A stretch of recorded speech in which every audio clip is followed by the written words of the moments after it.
Long मार्च का किसी वक्त ऐलान हो सकता है और उसके डेट का इल्म सिर्फ और सिर्फ इमरान खान को है। और आप देखें कि आलम यह है कि पूरा इस्लामाबाद इस वक्त कंटेनर सिटी में कन्वर्ट हो गया है। शहबाज हुकूमत की कांपे टांगने लगी। पीटीआई ने लॉन्ग मार्च के लिए तमाम तैयारियां मुकम्मल कर ली। पाकिस्तान तहरीक इंसाफ के वाइस चेयरमैन शाह महमूद कुरैशी ने कहा है कि लॉन्ग मार्च का ऐलान कभी भी हो सकता है। हतमी तारीख का इल्म सिर्फ इमरान खान को ही है। साबिक वजीर खारजा शाह महमूद कुरैशी का मुल्तान में प्रेस कॉन्फ्रेंस करते हुए कहना था, लॉन्ग मार्च की अभी तक कोई कॉल भी नहीं आई। इससे पहले ही हुकूमत बेहाल हो चुकी है। प्रेस कॉन्फ्रेंस की जा रही है, धमकाया जा रहा है। जमाना बदल चुका है, ये धमकियां करामत साबित नहीं होंगी। पीटीआई के वाइस चेयरमैन ने कहा, कल मियां वाली जलसे में लोगों की बड़ी तादाद थी। यही कैफियत हुकूमत वक्त को खौफ में मुब्तला किए हुए है। दाखिला साहब ने एक नई चिट्ठी अरसाल कर दी है इलेक्शन कमीशन को कि अगर मजीद इसको डिले किया जाता है तो एक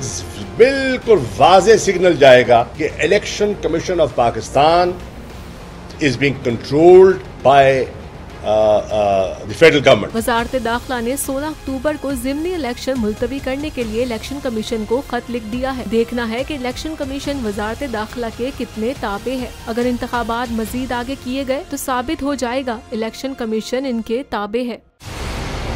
मंजिल, रास्ता, जज्बा, भयानक सच्चाई से हटाए पर्दे और तोड़ डाली झूठ की बेड़ियां। सलाखों से डरना कैसा जब चट्टानों ने पाला हो। इमरान खान बोल के साथ जुम्मे से इतवार रात 10 बजे सिर्फ बोल न्यूज पर। सबसे ज्यादा व्यूज, सबसे ज्यादा रील्स और सबसे ज्यादा रेटिंग के साथ बोल अब भी नंबर 1 पोजीशन पर बरकरार। सब्सक्राइब करें और बेल दबाएं ताकि कोई खबर रह न जाए।